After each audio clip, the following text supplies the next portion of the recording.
Thank you, Mr. Chair. Ms. Sullivan Sutton, I think the concern that I have with this cut, and I was talking to Representative Lanning, is that, Mr. Chair, it looks as though the federal budget is offering a cut, and I don't know if we just talked about that because I was a little distracted, but they are proposing at the federal level a cut of community action by 50%. Now, they know they have a long ways to go through their process like us, but it sounds like if we end the great work that community action agencies do, and they're widely regarded as being some of the most successful anti-poverty programs in the state, and they're also getting a huge reduction at the federal level, I think that there's going to be a great impact on poverty in the state. And so I didn't know as you were just trying to figure out, and I know we have a lot of tough decisions, if you had factored in what the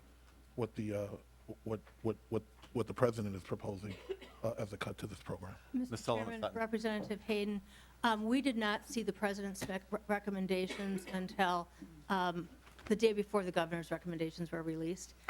So we did not have that information available to us. Representative Hayden.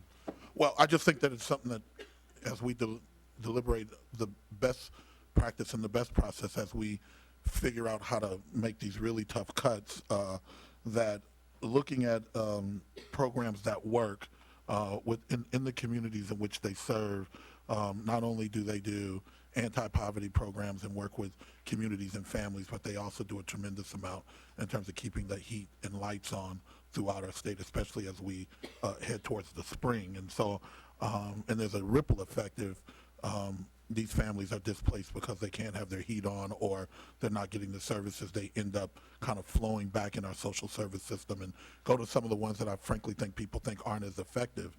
They end up in those systems and they start to grow. So I will watch very closely and to figure out if we can get some money back into those CAP agencies. I think they do a fantastic job.